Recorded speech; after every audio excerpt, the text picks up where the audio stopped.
Good morning बच्चों, कैसे हैं आप सब। क्लास 10th की मैथ्स की क्लास में आप सबका स्वागत है बच्चों। और हम पढ़ रहे थे इकाई 6 जो है कि त्रिभुज।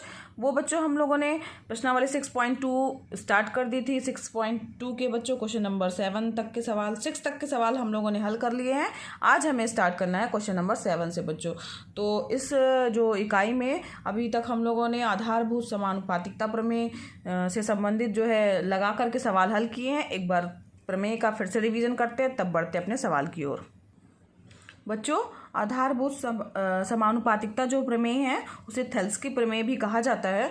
तो आप कंफ्यूज मत होइएगा अगर ऐसा कुछ लिख के आता है तो इसके अनुसार क्या है कि अगर दो समकोणिक त्रिभुजों में उनकी संगत भुजाओं का अनुपात सदैव क्या होता है, समान होता है। तो यानी अगर DE पैरेलल है CB के या BC के तो उसकी संगत भुजाएं यानी AD बटे DB वो बराबर होगा AE बटे EC के। इससे संबंधित दो प्रमेय है बच्चों।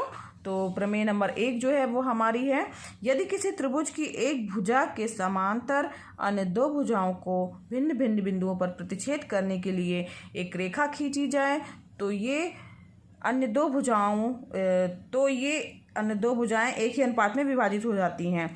तो अन्य दो भुजाएं एक ही अनुपात में विभाजित हो जाती हैं। ठीक है, तो इसमें क्या है, अगर मान लीजिए ये हमारा त्रिभुज है, इसमें ये भुजा दी हुई है, तो एक भुजा के समानांतर यानी इस भुजा के BC भुजा के समानांतर ये D हमने खींचा है, जो दो भुजाओं को दो अलग अलग बिंदुओं D और E पर प्रतिच्छेद कर रही है। तो जो ये दो भुजाएं हैं AB और AC जो है वो एक ही अनुपात में विभाजित हो जाती हैं, यानी AD बटे DB बराबर AE बटे AC। ठीक है, ये हमारी प्रमेय नंबर 1 है। इसी पर आधारित सवाल है। प्रमेय नंबर 2 बच्चों क्या है, यदि एक रेखा किसी त्रिभुज की दो भुजाओं को एक ही अनुपात में विभाजित करे, यानी अनुपात अगर बराबर आ रहे हैं तो इसका मतलब है कि वह तीसरी भुजा के समानांतर होगी, यानी D जो है वो BC के समानांतर होगी, यानी ये इसका क्या है, विलोम है। तो विलोम भी सत्य है, यानी D समानांतर है BC के और साथ ही साथ अनुपात में विभाजित कर रहे। अगर समानांतर है तो संगत अनुपात जो है वो क्या होंगे, बराबर होंगे। तो आइए चलते हैं अब हम क्वेश्चन नंबर 7 की ओर। यहाँ ध्यान दीजिए बच्चों, प्रश्न नंबर 7 है, प्रमेय 6.1 का प्रयोग करते हुए सिद्ध कीजिए कि एक त्रिभुज की एक भुजा के मध्य बिंदु से होकर दूसरी भुजा के समानांतर खींची गई रेखा तीसरी भुजा को समद्विभाजित करती है। ठीक है, ये जो है इसमें लिखा है कि कक्षा 9 में आप इसे सिद्ध भी कर चुके हैं। तो ये एक प्रमेय भी है। ठीक है, तो आइए चल देखते हैं इसे कैसे हल करेंगे बच्चों। तो बच्चों, ये हमारा त्रिभुज बन गया है और हमारे पास जो जो चीज़ें दी हुई हैं उसको हम लिख लेते हैं। तो सबसे पहले क्या चीज़ हमें दिया हुआ है कि त्रिभुज ABC में PQ जो है वो BC के समानांतर है, BC। तथा ये भी दिया हुआ है कि AB का मध्य बिंदु क्या है, P है।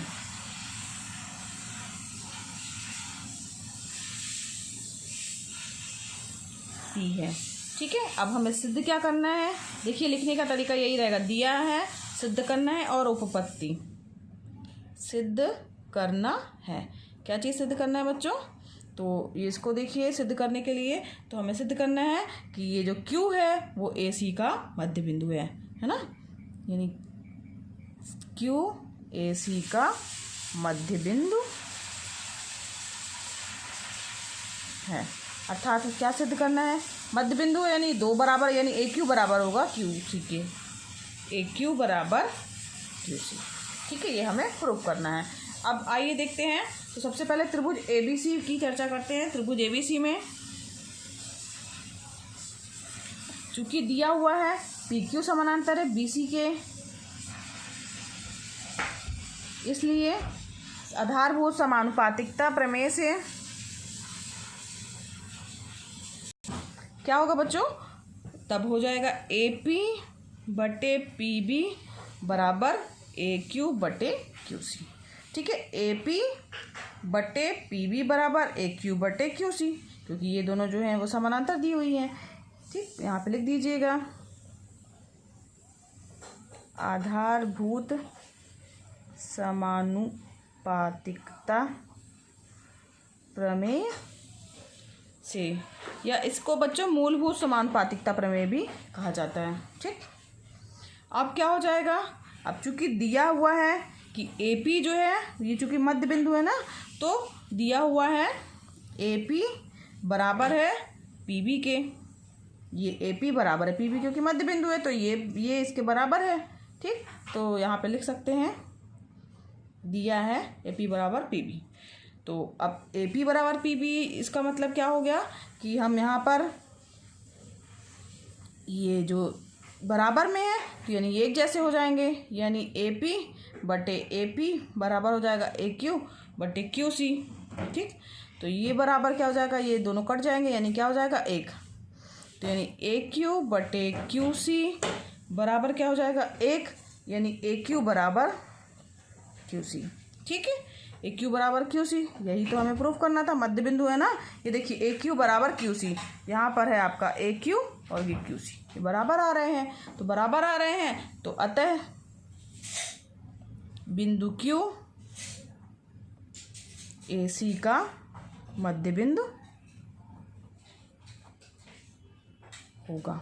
ठीक है, यही हमें प्रूफ करना था, यही सिद्ध करना था हमें। समझ में आ गया होगा बच्चों। तो चलिए पढ़ते हैं आगे क्वेश्चन नंबर 8 की ओर। बच्चों 8वां प्रश्न है, प्रमेय 6.2 का प्रयोग करते हुए सिद्ध कीजिए कि एक त्रिभुज की किन्हीं दो भुजाओं के मध्य बिंदुओं को मिलाने वाली रेखा तीसरी भुजा के समांतर होती है। ये 9th में भी बच्चों हम लोग ऐसा कर चुके हैं, और जस्ट जो हमारी आधारभूत समानुपातिकता प्रमेय है उसका विलोम जो है वो उसी को हमें सिद्ध करना है। तो ये भी बच्चों प्रश्न नंबर 7 की तरह ही है, तो ये आपका होमवर्क है, इसे आपको स्वयं ही करना है। इसमें से दूसरी वाला विलोम वाला जो है वो प्रमेय लागू होगा। अब बढ़ते हैं हम क्वेश्चन नंबर 9 की ओर। ABCD एक समलंब है जिसमें AB समानांतर है DC, ठीक, तथा इसके विकर्ण परस्पर बिंदु O पर प्रतिच्छेद करते हैं।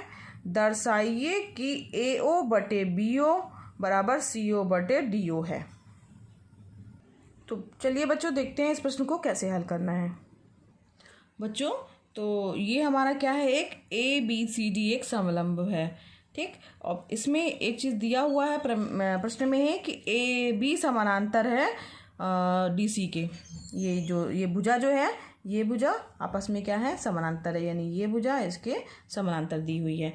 तो और इसके विकर्ण परस्पर बिंदु O पर मिल रहे हैं, प्रतिच्छेद करते हैं। तो हमें ये प्रूव करना है कि AO बटे OB यानी BO बराबर है OC बटे OD या DO। ठीक है, ये हमें प्रूव करना है। तो चलिए आइए देखते कैसे हल करेंगे। तो इसमें सबसे पहले जो चीज़ दी है उसे लिखेंगे। दिया है एक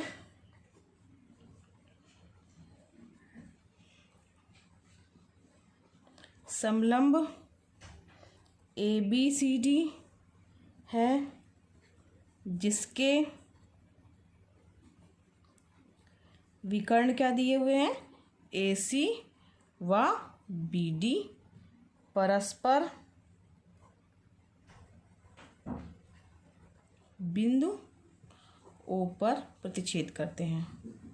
समझ में आ रहा है, ये जो है बिंदुओं पर प्रतिच्छेद कर रहे हैं, करते हैं। ठीक, अब हमें सिद्ध क्या करना है,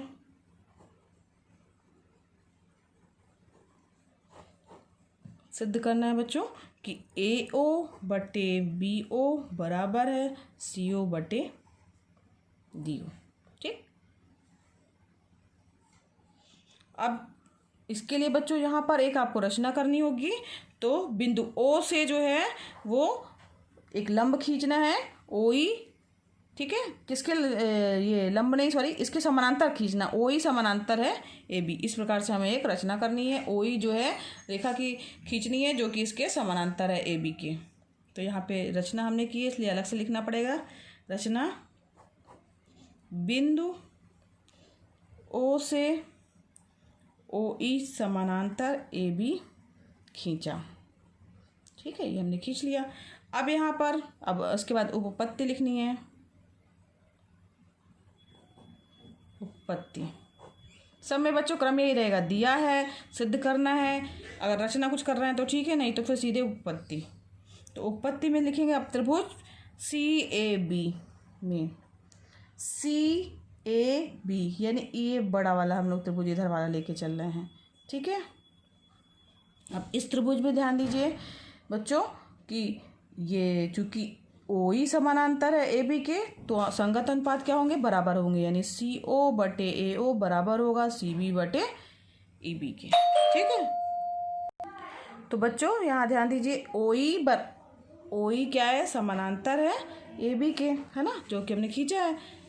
तो अब OE समानांतर AB के, तो संगत अनुपात क्या होंगे, आपस में बराबर होंगे। तो AO बटे OC बराबर होगा BE बटे EC के। तो ये बच्चों हो गया आपका आधारभूत समानुपात। ये समीकरण नंबर 1 दे दीजिए, यहाँ लिख दीजिएगा आधारभूत समानुपातिकता प्रमेय से। ठीक है, अब इसी तरीके से बच्चों त्रिभुज BCD में, BC और D, इस त्रिभुज में चूंकि ये भुजा इसके समानांतर है, और तो इसका मतलब हुआ कि ये जो बीच वाली भुजा इसके समानांतर है, तो यानी ये भुजा इसके भी समानांतर होगी। ठीक है, यानी OE जो है वो DC के भी समानांतर होगी। समझ में आ रहा है ना, क्योंकि ये DC समानांतर है AB के और OE समानांतर है AB के, तो इसका मतलब है OE समानांतर किसके होगी, DC के। तो लिखिएगा, चूंकि OE समानांतर है AB व AB समानांतर है DC, अतः OE समानांतर होगा DC के। ठीक है, अब इसके बाद, अब चूंकि OE समानांतर है DC, ठीक है, तब इसमें भी आधारभूत समानुपातिकता प्रमेय लगेगी। तो क्या हो जाएगा बच्चों, यहाँ ध्यान दीजिए, चित्र में एक बार समझिए इसको कि क्या होगा। ये इस त्रिभुज की बात कर रहे हैं हम, OE जो है इसके DC के समानांतर है, तो संगत अनुपात क्या होंगे बच्चों, बराबर होंगे, यानी BE अनुपात बटे EC। ठीक है, BE बटे EC जो है किसके बराबर हो जाएगा, BO बटे OD के। ठीक, तो यही हमें लिखना है। तो लिखिएगा बच्चों, BO बटे OD बराबर हो जाएगा BE बटे EC के। ये समीकरण नंबर 2 कहाँ से आया, आधारभूत समानुपातिकता प्रमेय से।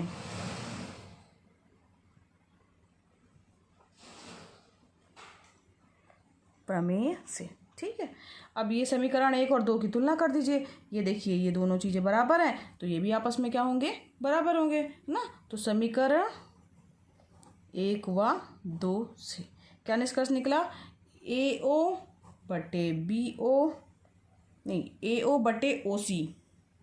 ठीक है, AO बटे OC बराबर है BO बटे OD के। ठीक, अब यहाँ पे क्या करना है बच्चों, आपको यहाँ पर OC को इस तरफ ले आना है और BO को इस तरफ ले आना है। AO बटे BO बराबर OC बटे OD। ठीक, ये हमें प्रूफ करना था, यही सिद्ध करना था। तो यहाँ पे लिख दीजिएगा, यही सिद्ध करना था। कुछ नहीं किया बच्चों, इसको हम ऊपर लेके गए हैं और इसको हमने नीचे ले आया। ठीक, तो ये हमें प्रूफ करना था। समझ में भी आ गया होगा बच्चों किस तरीके से हल किया गया है प्रश्न। आइए बढ़ते हैं अब हम क्वेश्चन नंबर 10 की ओर। क्वेश्चन नंबर 10 है बच्चों, एक चतुर्भुज ABCD के विकर्ण परस्पर बिंदु O पर इस प्रकार प्रतिच्छेद करते हैं कि AO बटे BO बराबर CO बटे DO। ठीक, तो दर्शाना है कि ABCD एक समलंब है। ठीक, तो ये हमें तो बच्चों ये ABCD एक क्या है, समलंब है, ये हमें दिखाना है। तो जस्ट अपोजिट है, चूँकि ये 9वें प्रश्न का ही उसी तरीके से हल करना है। तो ये बच्चों आपका होमवर्क है, ये इसमें ये इसका विलोम है कहा जाए तो इसको आप अपने मन से करिएगा और देखिएगा। चूँकि इसमें अनुपात दिया है तो समानांतर होंगे। अगर समानांतर आ जा रहे हैं, दो रेखाएं समानांतर आ जा रही हैं, तो एक क्या हो जाएगा, समलंब चतुर्भुज हो जाएगा। ठीक है, तो इसको आप स्वयं प्रूफ कीजिएगा। ये आपका होमवर्क है बच्चों। तो बच्चों आज ये प्रश्नावली 6.2 यहीं पर समाप्त हुई और कल हम एक नई प्रश्नावली स्टार्ट करेंगे 6.3। आज के लिए बच्चों इतना ही और मिलते हैं नेक्स्ट लेक्चर में। बच्चों आपको मेरा वीडियो पसंद आया हो तो इसे लाइक कीजिए। अगर आपने अभी तक सब्सक्राइब नहीं किया है तो मेरे चैनल को सब्सक्राइब भी कर दीजिए ताकि आपको नए वीडियोस मिलते रहें बच्चों। और दूसरे बच्चों को शेयर भी कीजिए, इसका ज़्यादा से ज़्यादा लोग लाभ ले सकें। यह बच्चों निःशुल्क है। धन्यवाद बच्चों।